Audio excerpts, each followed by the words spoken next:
Did we read the question? Mm. What?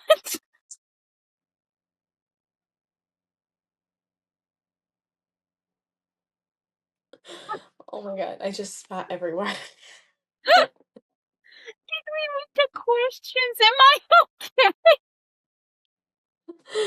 Oh man, I just spat everywhere. My lip gloss went all over the place. Oh my goodness. Okay. Did we read the books? Yes, Did we understand it? debatable. Welcome to Reading Between Wines. Where the books are questionable The opinions are strong. and the wine is absolutely necessary. I'm Cece. And I'm Mariana, and today we have thoughts. So many thoughts. So pour yourself something strong. You're gonna need it. Let's uncork this week's read.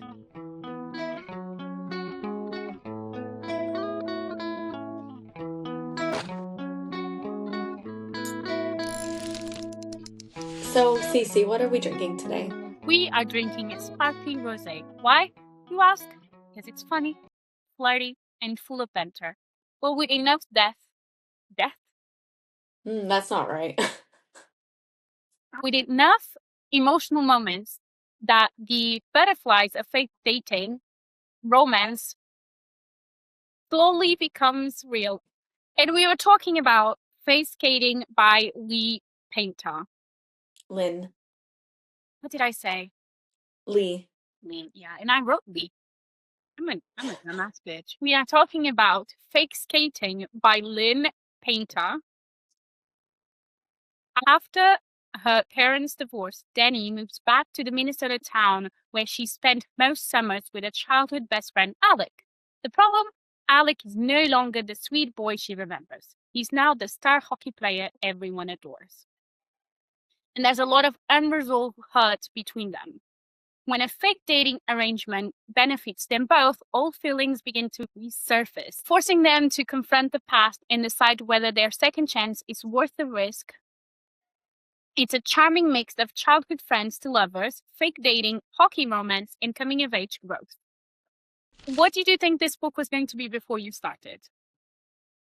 Honestly, I thought it was going to be another fluffy fake dating sports romance where the biggest problem would be two stubborn teenagers refusing to communicate. Instead, it actually surprised me with how much it focused on Dani's anxiety, the emotional fallout from her parents' divorce, and how much family expectations shape her decisions. There was still plenty of banter and romance, but underneath all the skating and hockey was a story about learning to choose yourself. And I think that was really well written in the book, especially for a coming of age book for teenagers. I was surprised with this book. I liked it. What did you think this book was going to be before you read it? Pretty much the same, just cute little romance. Thank goodness a break from all the dark romances you made me read. And this absolutely did not disappoint. It's just a fun little ride. Also, quick shout out to the dedication because I thought it was adorable. Do I know what the dedication is? Absolutely not. Let me I did not write it down. The dedication. Oh yeah, I remember I like this. The dedication is the way you are doesn't have to make sense to anyone else. You are exactly how you're supposed to be. You are perfect. And you might not have met them yet, but there are people who are going to love you because of the way you are.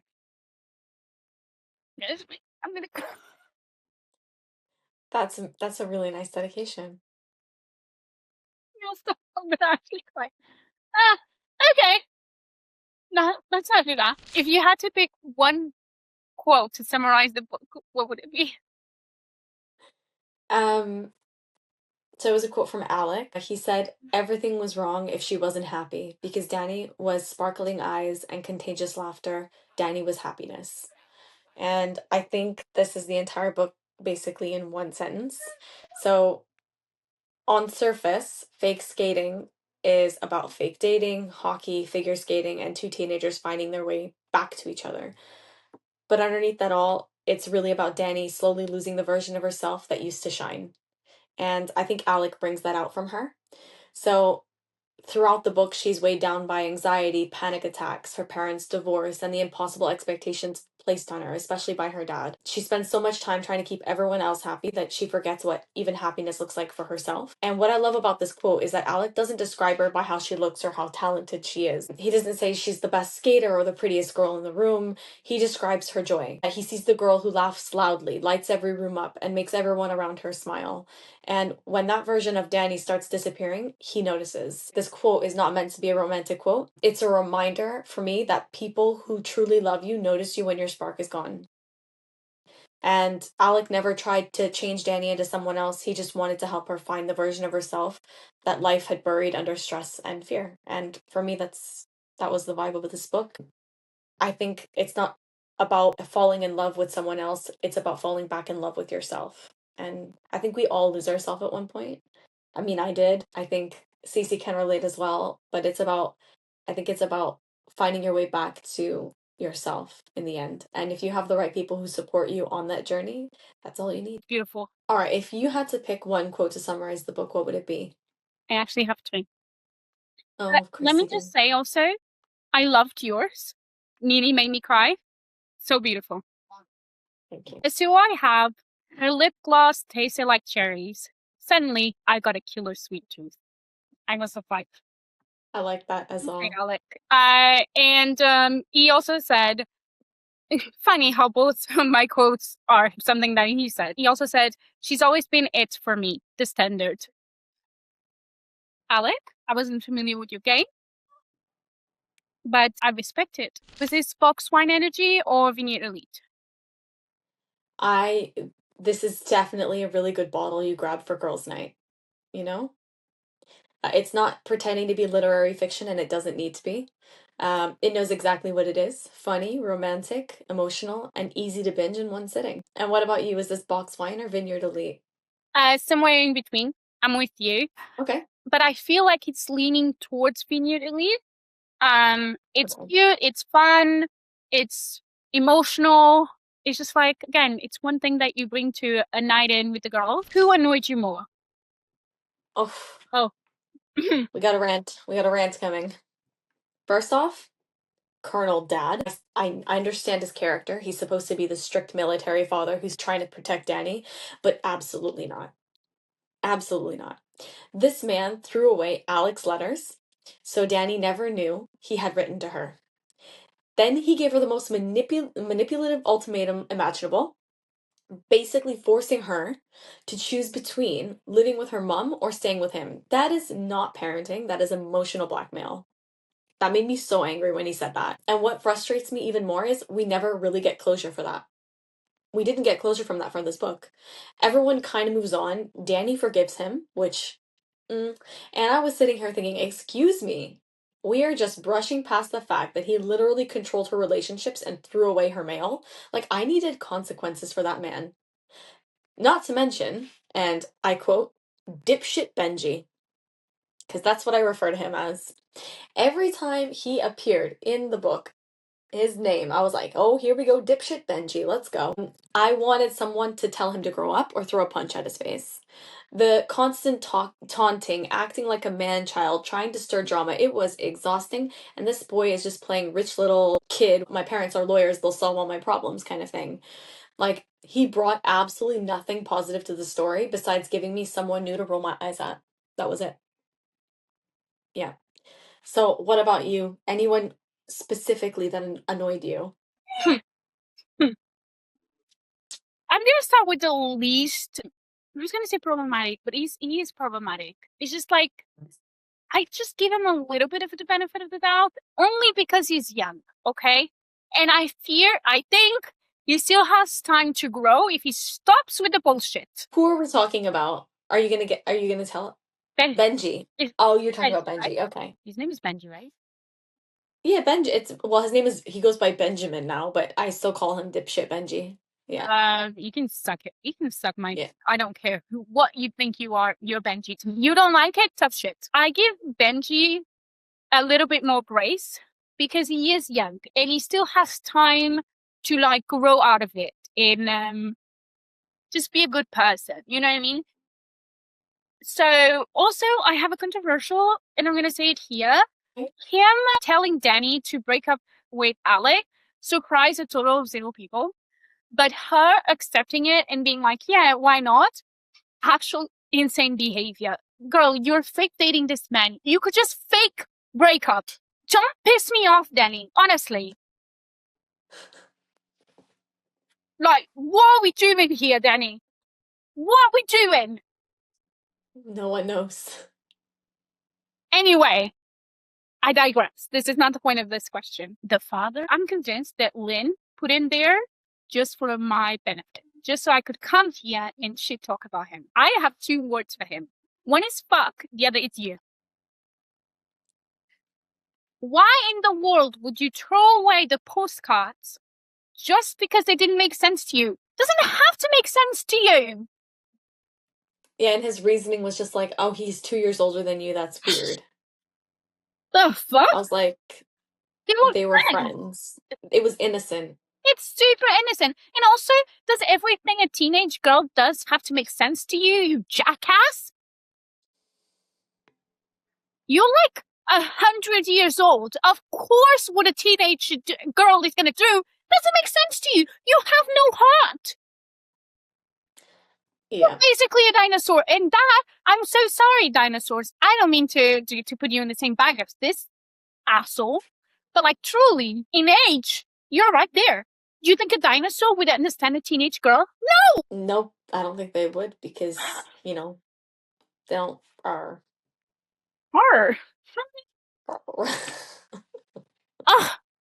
Who do you relate to more? Well, I put Dani, not because of like all the decisions she made or anything, because at some points I was begging for her to stand up for herself, but then the notions of what she was going through, like the anxiety and stuff, it felt so real because I did have those. I did have a lot of that, especially in high school. I still have anxiety and stuff. Not nearly as crumbling as it was in high school. A quick side story: when I was doing a history presentation in grade 12, I went to go read at the front of the class, and then I just remember blacking out, and then I was in a chair all of a sudden. So, like, what age? Can you tell us? It's the last year of high school. Okay, so around 17, 18? I was 17. I fucking hate public speaking. Somehow, my job has a lot of public speaking in it now. So, don't know how we got here, but I'll still have anxiety and panic attacks just in silence now. Her panic attacks weren't treated as something that magically disappeared because she found love. Like, she still had them. She still struggled. But watching her slowly learn that asking for help wasn't weakness really felt authentic. Recently, I felt very weak in my life, and like for example, you, Cece, are just like, feeling weak does not make you weak. You know, you were right. I'm constantly like getting sick and stuff. It's been a bad couple of weeks, and you know, Cece's been giving me a lot of advice recently. It really made me look over everything and go, yeah, she's right. She's right. I just need to get through this, and I'll be fine. Watch me cry. That's what I mean. You can have the anxiety, you can have the weakness, you can have panic attacks, but if you have the right people there alongside you, they help you grow with that, and they help you learn to accept yourself and again love yourself no matter what. And I think that like critical to anybody's story. That's why I related to Dani. Great answer. So who did you relate to more? Definitely Dani, like you. I really understood the whole not trusting good things because they feel too good to be true. Finally finding somewhere that feels safe and warm, but still waiting for the other shoe to drop. People with anxiety feel that way. Like your brain is constantly waiting for the other thing. It's like, okay, this person is being nice, but What's the catch? when will they switch up? Okay, this job is going really well. When will it stop? I relate to that a lot. Even though I try to look at the bright side of things, and I always be like, oh, but this is why this has happened. Or like when some shitty thing happens, I'm like, yeah, but it was because it wasn't meant to be. It still fucking sucks, you know? And it comes to a point, and I think that's what happened with Dani, that it's gone through so many things and so many people have disappointed her. And she moved a lot as a kid because her dad was in the military. So like they moved a lot, and she was always the new kid. So she was never expecting it to make it a home, you know? And so she never really truly tried to have friends. And when she starts to have friends, she's like, yeah, but this is going to stop eventually because I'm going to move again. It took a really long time to believe that that could be her home. I just think that's anxiety talking. And it's really, when everything goes wrong all the time, it's really hard for you to believe when good things happen, they are actually happening. So yeah, Dani, but also Alec. Him using music to cope, me. I literally have a song playing in my head at all times. Everything that happens in my life, I relate a song to it. Mostly Taylor Swift, let's be realistic here. But like, I always have a song playing in my head. I'm usually just got All Too Well, the 10-minute version on repeat in my head. Yes, All Too Well has literally been the soundtrack of my life. Yeah. Do you have any honorable mentions? Oh yeah, like I think Dani's grandfather absolutely stole the show for me.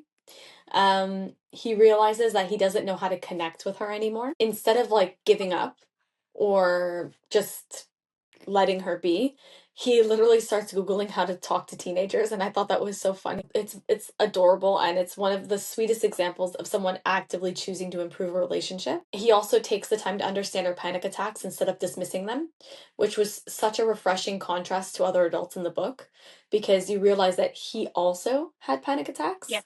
And that told her in a silent way that Yeah. it runs in the family, and so he basically said, I have them too. And also, like, for an older like man, he's not very like, we can talk about feelings or anything when we have to pretend this is yeah, he's like, progressive. yeah, He's better than the freaking Colonel. Like, everyone is. I loved Cassie and Lily because they knew that Dani and Alec had broken up, but they kept checking in on her anyway. Dani was surprised because she isn't used to people genuinely thinking of her as a friend. And these girls were friends with Alec, not friends with her. So she felt like, why are they talking to me? So watching these girls like quietly show up for her meant so much, and you could see it. I continue to say this: the healthiest relationship in romance books aren't even the romance sometimes. And this goes to prove like the grandfather, the two friends being there for her. I thought those were really great examples of that. Did you have any honorable mentions? Yeah, I have the same. I do want to expand a little bit more on the friendship thing. I already said about the granddad, which is what I have also. Liz, Lily, and Cassie, fucking queens. Female friendships are literally everything. Finding your people matters like to no end. I've had friendships that were horrible, and when I came to my late 30s, God forbid, Whoa. God forbid, oh my goodness, what are we doing here? No, when I came to my late 20s, I was just like, this is who I am. And if you like it, you like it. If you don't, you don't. And that's when I met a lot of my friendships that are now in my life. Yesterday, I was talking to my mom and I was telling her, I sometimes don't understand why you would choose me to keep around. Like, you are all fantastic and gorgeous and like actual perfection on earth. And then there's me. And it's like, the math isn't mathing. You guys are so cool. And I think that's how Dani also felt about those girls. She just couldn't believe that, like, you choosing me. You're also picking me. Not that they weren't picking Alec, but they were like, you're also our friend. So you're not going to just drop you. I just think that they were fantastic. And like I said, female friendships are the bomb. And if you don't have them, like, do better, I guess. This, folks, is another segment of Cece thinking that she is not deserving of the friendships she has. Welcome. She should know this because we've talked about it before. Don't make me cry. She is literally walking sunshine, you guys. Even when she's having her worst day, even when she's having panic attack days, she literally will be there for you and bring sunshine into your life no matter what. I can't do with this talk because I don't like her talking negatively about herself because I think she's perfect the way she is. And I wouldn't change a hair on her head. So, well, let's stop this, please. Thank you. I hate this type of conversations. I didn't start this for you to be like, she's perfect. I didn't do that. I know you didn't, but I'm gonna finish it. Okay? You finish it. Okay. Girl. Would you want this relationship in real life? Alec, absolutely. The communication isn't always perfect because they're teenagers, though. We have to give them the benefit of the doubt. But he consistently shows up for Dani. He supports her through her anxiety and never makes her feel like she's too much. The relationship itself, I would say yes. The family drama attached to it, like absolutely not. I can go without that. Bye. I don't need that. What about you? Would you want this relationship in real life? Yes and no. Okay. It's exactly like you. I think they need to communicate like loads better. If you think about when you were a teenager, girl, I couldn't I have a did. conversation with myself at 16. Like, I would actually go crazy. I would be like, girl, I need you to stop. At 17, I picked up all my stuff and I moved to London. I was just like, I'm just gonna go. I'll figure out there. You will do what? I did the same. I kind of did the same thing when I was 18. I came to Portugal, and I was just like, we'll see what happens. We did That's the same thing. crazy. As a 30-year-old, I would never move somewhere without a place to sleep. I was just like, figure out when we get there. Yeah, Fuck do you mean? You figure that's it out when you like get there. That's crazy. we were so much more confident back then. The confidence of someone that hasn't lived through enough of shit, honestly. Whenever I think about it, I'm like, girl, you could have been killed. You could have been kidnapped. Oh, I could have been killed so many times. I Literally could have could been have. killed I remember so many this times. one time, honestly, I kind of want to shout out Jade here.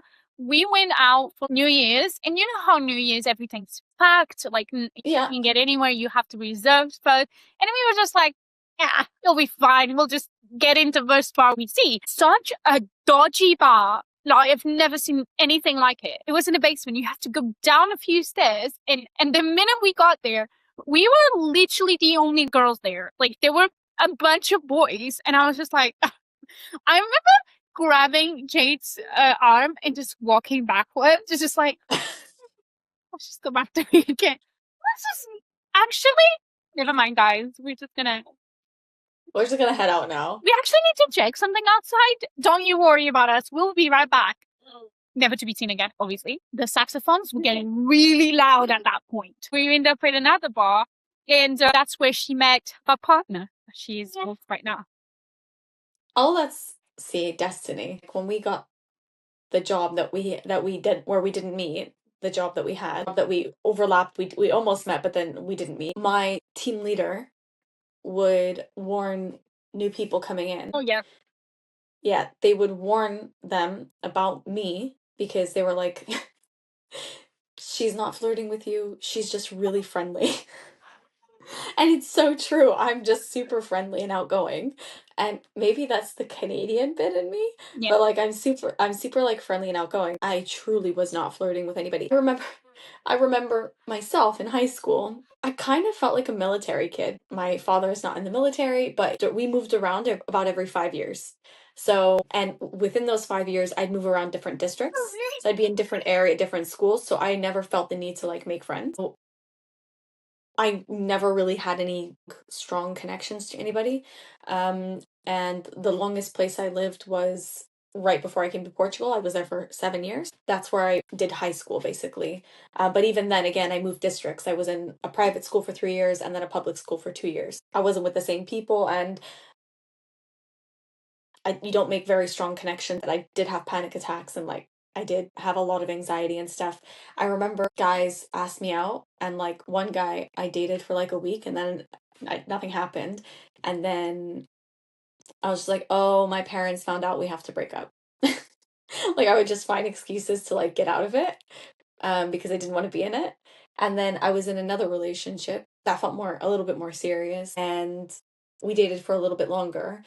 And nothing ever happened. When I say that, I seriously mean like we didn't like no kissing, nothing, like literally nothing ever happened. And he was also my neighbor, so like he would walk me to my house and then he'd go to his house, and it was very awkward. I just used the same excuse. I'd be like, oh, like my parent, and it's just because I was super nervous and I didn't know how to be in a relationship because my parents like really forbade it and was like, you can't. My dad's motto is you can't date until you're married. I don't know how that logically makes sense, but yeah, I think the one brave thing I did in high school was there was a guy who was telling people that I had been with him, like slept with him, in the boys' changing room. First off, ew, that would smell. Like, ew. Disgusting. Can you imagine the smell? Yeah, yeah, and I No, oh, and I saw him. He was at his locker with his buddies, like all of his pals, and You know, he wasn't bad looking. I just found the lie icky. I was like, ew, could you have made it a little bit more romantic or something? I was really grossed out with the fact that he said it happened in a changing room. So I actually walked up to him in front of his friends and like I shoved him in the chest. And I was like, "What are you telling people? You don't even know my last name." And then he's like, his face went all red, and he's like, "Oh, I'm not telling them anything." I'm like, "You telling them that we were together in the changing room?" And all his guys' friends were like, "Ooh," and I was like, "For the record, we were not, and I would never." And then like I walked away, and that was the bravest thing I ever did. And then I almost fainted because I was like, I can't believe I did that. But it was also one of those turning point moments where I was like, I can't stick up for myself, you know? And that's where we all grow a little bit in the last year of high school, right? At 17, I was moving to London.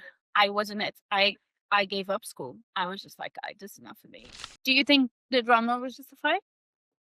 Some of it, yes, you gotta remember they're teenagers. They make emotional like decisions. Like that's realistic, right? They all of a sudden they get hurt and they're just like, my world is ending. And it's like Romeo and Juliet, right? And the fake dating, misunderstanding, awkward communication.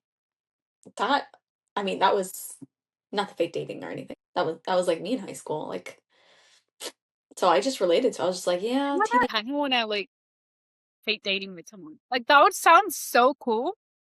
I mean I guess I did fake dating because like I was dating people, but like I never did anything. Like we were just faking it, you know? You were actually faking it. I was faking it, like for sure. I always catch feelings. You know what? I'm gonna sue myself because it's like, why in the world, in the absolute living hell, am I catching feelings over dumbass boys? Like, I don't like them.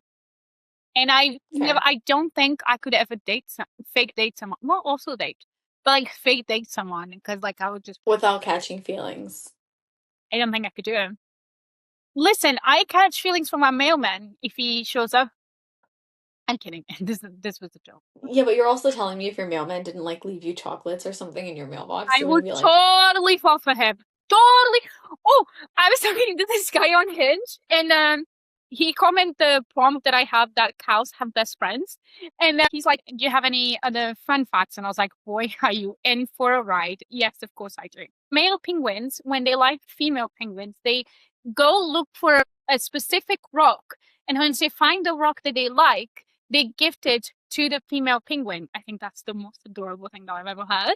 And I told him this, and he was just like, "So if you go on a date and I bring you a rock, just be aware that that's incredibly romantic of me." And I was like, "I'm not gonna lie, I would fall for that. That would work on me. I would be like, marry me right now." Right. when I get drunk and stuff, I have to take rocks. Like I take rocks from like castle walls. I shouldn't be saying this here because it's illegal.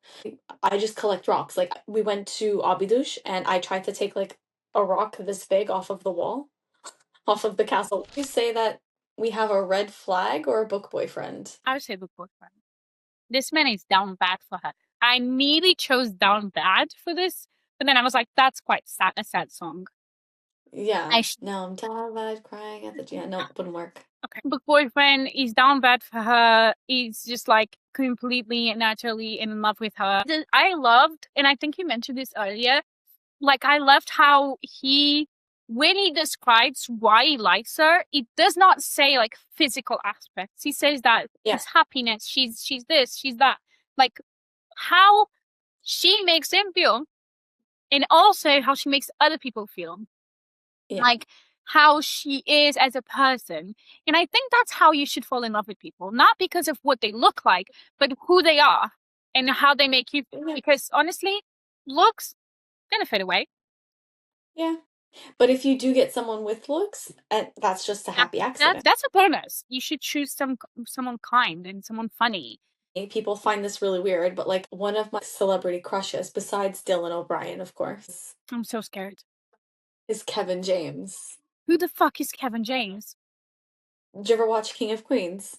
No. Oh my god, Kevin James, he's so, and I think it's because he's so fun. Now I remember this conversation we had. We had a conversation about this man. I love him. He's so cute. No, Mariana, no. Yeah. Mariana, He's like what do you mean, Mariana? oh, Please, don't not play with me like that. Oh my god, he's so cute. It's just like it's personality. He's just like he's so funny and he's like That's fair of adorable. you to say. It's fair of you to say that his personality is adorable and cute and fun and everything. And I think he's You, adorable. His you can't see face. this and be like, Yeah, "Would yeah, slash next question." You can't say that to me. yeah. Back to the podcast. Do you think Alec is a red flag or a book boyfriend? I think Alec is absolutely book boyfriend material. He respects Dani's boundaries, supports her mental health, and genuinely wants what's best for her. The actual walking red flag is Colonel Dad. Do you have any moments that made you laugh, cry, or scream? I have the father ambushing Dani at the game. I refuse to call him Colonel. I'm not doing that. Not I call him Colonel because it seems less of a title than father. no, So, not doing that. Sorry. Anyway, him ambushing Dani at the game in basically forcing her to pick between parents. Absolutely ridiculous. And let me just say this: I'm separated from my kid's dad, as you could possibly tell. And if he had ever done this to me, you best believe you would just see this. You know? like in slow motion. Me like going. So my question to the father is, shouldn't your main priority be that your kid is happy? He never asked her that. He just manipulated her and he was just like, so you don't want to be with me? Fuck you, grandchild. Fuck you. Do you have any? Yeah, like, so like, laugh. I have Alec and Dani pretending to date while clearly still being obsessed with each other. Like, everyone except them knew that where this was heading. Like, obviously. Cry, learning that Dani never received Alec's letters because her father threw them away, and that honestly broke my heart. I hate it when people do that because, I don't know, a lot of the books we've been reading, people throw away people's letters, and it's not nice. I don't know, I don't get what that What was is. the other one that someone threw the letters away? Yeah, there was another one. I think it was wait, it was Skin of a Sinner. But they didn't really throw away. They just hit the front. Doesn't matter. Bella. Doesn't matter. Rude. I tried to forget about that book, but you're completely. I don't. I love that book. Scream was every interaction involving Benji because every time when he appeared, I just wanted to like throw him a Being punch. like slow Yeah. motion, like.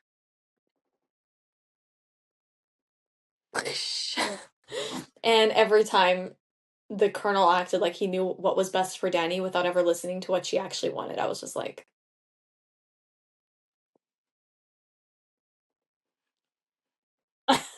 both fists. Just completely man-child. Look at these guns. Do you want to fight with them? Wow.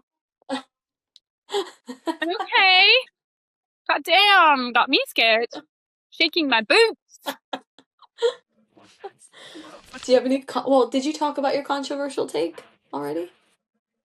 Yeah, Or I did said you that have more? earlier. It was about how Yeah. Dani said yes to breaking up with Alec, which was ridiculous because again they were fake dating. They could just fake break up. Just go to Alec, explain the situation, be like, I think that we could just Yeah. pretend that we're broken up until this passes, and then we'll go back to dating. Stupid of her, ridiculous. I hated it. What about you? So I guess my controversial take. I think the romance gets so much praise that people overlook how emotionally damaging Dani's relationship with her dad actually was. I imagine myself with a dad like that, and I'm just like that would be like a massive betrayal of trust, forcing your daughter to choose between parents. That's manipulation. I don't think the ending fully addresses either of those things, and I also wish that Dani had been angrier for longer instead of forgiving him so quickly. No, she was very forgiving, which was very unrealistic. Like no teen, Very. like there's no one that annoys me more like my parents. They know all my buttons, except my sister. I think my sister also knows all my buttons.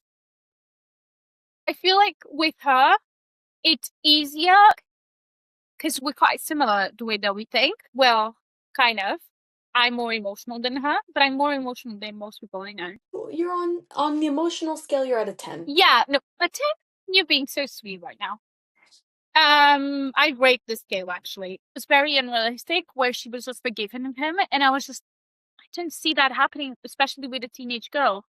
It's just, it doesn't make sense to me. Do you have any memorable moments? So the moment that stuck with me the most was during Dani's public speaking presentation. Yeah. Alec is still angry with her, right? So they're barely speaking. There's so much unresolved hurt between them. They don't know what's happened yet, and he has every reason to just sit there and let her get it through let her get through it herself. But then he notices that something's wrong, that she's having a panic attack, or she's not as confident. He sees her freeze, struggling to breathe, and clearly not okay. And before he can even think about it, he's on his feet going to help her. Yeah. And I thought that was so cute. Like, what I love is that Alec even questions himself afterwards. He's basically like, why did I do that? And the answer, again, is so obvious to everyone except him. No matter how hurt he is, his first instinct is still to protect Dani. He doesn't stop to think whether she's mad at him, whether he'll get in trouble, or whether it's awkward. The second he realizes she's struggling, every other thought like disappears to him, and he's just there for her. Underneath all the fake dating, misunderstandings, and teenage drama, Alec's care for Dani never actually went away. So, yeah. That makes sense. I like that too. Yeah. Yeah. Do you have any memorable moments? Yeah, I loved when Dani sent Grandpa Mick into the hospital to check on Alec. And Dani was Oh, yeah. texting Grandpa Mick and Yeah. ask him this, tell him this. No. And then Alec was just like, so who's texting you? And Grandpa Mick, he will not do well under torture, okay? Like, He just wanted to leave. he folded very quickly. He said, you know what, fuck this. And he immediately showed Alec, like, this is a text from Dani. That was adorable. Grandpa Mick, he does not play around, okay? Will this be a reread or just a redrink? I definitely reread this. I think not because it's perfect or anything, but because it's actually more of a comforting read. I'd probably need some shots or something strong anytime they mentioned the Colonel or Benji. Because I don't wanna. It's So always a man. It's always a man. and in this book, I'd reread it with a side of shots to get through the shitty ass characters. But what about you? Would you reread or would you just read? Yeah, I'm with you. I think it's definitely a reread. I've said this before about like Fangirl. It's in between book. You just read it when you just went through like emotional damage wrapped in a book. And then you go fake skating and it's like, oh, this is soft and cozy and like a warm blanket on a cold day. I love them. Do you think this is main character vibes or delusional? Main character vibes. I think for both characters. For Dani, she definitely overthinks things, which honestly same. But her reactions felt believable given everything that she's been through. Between her anxiety, panic attacks, her parents' divorce, and constantly feeling like she had to keep everyone else happy, it made sense why she struggled so much. She wasn't delusional. She was just carrying way too much emotional baggage, and you could see that. And I also give main character energy to Alec because this guy had life throwing punches at him from every direction. His dad's horrific accident completely turned his family's world upside down, leaving them drowning in hospital bills. And instead of falling apart, Alec was juggling hockey, working on the side, and putting everything he had into making it to the NHL because he wanted to help pay off his family's debt. And they both had so much baggage as teenagers to deal with. For me, it's both of them had main character energy. What about you? Did this give you main character vibes or Yeah. delusional? I agree with everything. I think main character energy for sure. Everything you just said. I sign it. Yeah. Would you recommend it to your grandma? One word. Absolutely. What about you? My grandmother has range, besides all the dark romance books that we talk about that she would read. She also loves Danielle Steele books. I don't know if you're familiar with her work, but it's basically just like small town romances, and my grandmother collects them all. Would she like a sweet romance with sports, fake dating, and surprisingly emotional family dynamics? Absolutely. I just warn her ahead of time that she'll probably want to yell at one particular military father by the end. All right, that's enough opinions for today. But I have so much more. We've read. We've discussed. But did we fully understand it? That's still up for debate. Follow us and everything at Reading Between Lines for more book chaos and questionable takes. I'm Cece. And I'm Mariana, and we'll see you next Friday with another book. Another bottle. And definitely more opinions you didn't ask for. But need it. And remember, drink responsibly. Actually critique your responsibly. Bye! most of this book, like 60% of this book, was like, "Oh, I'm not gay, sir. No, please. Sir, you are gayer than gay, and there's no problem." The book, I would like when he was just like, "I'm not gay. I'm not gay." I'm like, "Yes, you are." Baby, you cannot get it up for a woman, but it's this man just slightly brushes his hand over you, and you're like, I'm just remembering. I just remember that he has a girlfriend that's like a nun, basically. And you've never gotten it up for a woman. You have a girlfriend that you don't see, and you're telling me he sees her like once a month, and they have it's like a quick meeting, you know, like a recap. He's just like, so what's up with you? Oh, good. Okay, bye. Do you know who I see more than they see each other? My mailman. Harry Styles. You know, the person that works at the shop at the end of my street. My neighbors. He was like so in such denial, but it's just like that when the denial was not a river in Egypt. It was not for him. It was inside him.